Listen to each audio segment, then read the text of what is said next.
जय श्री कृष्णा। ये संसार, ये लोक, ये सब कुछ अनित्य है। चाहे ब्रह्मा जी का महान लोक हो या पृथ्वी का छोटा कोना, सब जगह जन्म है और सब जगह मृत्यु भी। पर क्या कोई ऐसा स्थान है जहाँ जाकर पुनर्जन्म ना हो? क्या सच में मुक्ति संभव है? आइए समझते हैं गीता के इस दिव्य ज्ञान को अध्याय 8 श्लोक 16 के माध्यम से। ए ब्रह्मा भूनाल लोका पुनरावर्तिनो अर्जुन माम उपेते तू कौन्ते पुनर्जन्म न विद्यते।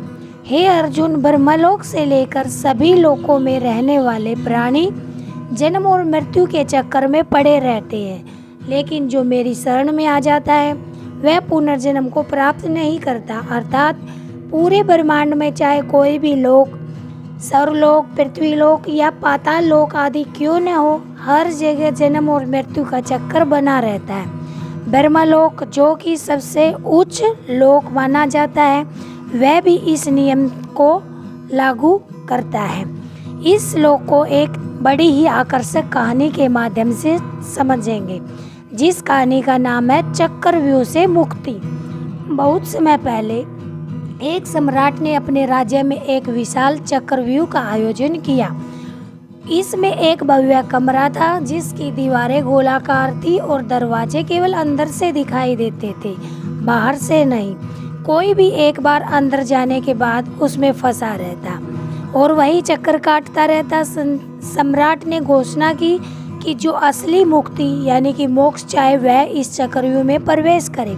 कई वीर योद्धा आए पर ज़्यादातर चक्कर काटते घूमते थक कर लौट गए। उनमें से कुछ अंदर गहरे चले गए, लेकिन फिर भी बाहर नहीं निकल पाए, क्योंकि उन्होंने केवल चोर रास्ते यानी कि रणनीति और शक्ति पर ध्यान दिया और चक्रव्यूह से बाहर निकलने की राह नहीं देखी।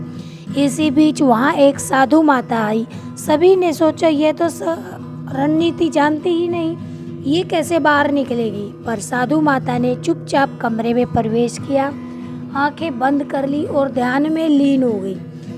कुछ समय बाद साधु माता ने धीरे धीरे मुट्ठी खोली और कहा, मुक्ति पाने के लिए रास्ता लड़ाई या दिमागी चतुराई से नहीं, बल्कि अनुभव की गहराई से निकलता है।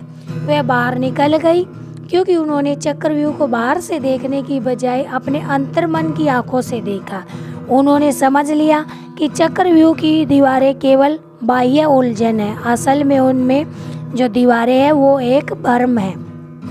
साधु माता ने बताया, जब आत्मा यानी कि हमारा परमात्मा में लीन हो जाती है तो वह चक्रव्यूह यानी कि जन्म मरण का चक्कर से मुक्त हो जाती है। वापस चक्कर काटने यानी कि पुनर्जन्म लेने की कोई ज़रूरत नहीं होती। इस श्लोक के माध्यम से हमें यह सीख मिलती है कि आत्मा का अंत नहीं है, और अगर हम भगवान के प्रति पूरी श्रद्धा और विश्वास से समर्पण करते हैं तो हमें जन्म और मरण के चक्कर से मुक्ति प्राप्त होती है, आत्मा को मोक्ष प्राप्त होता है।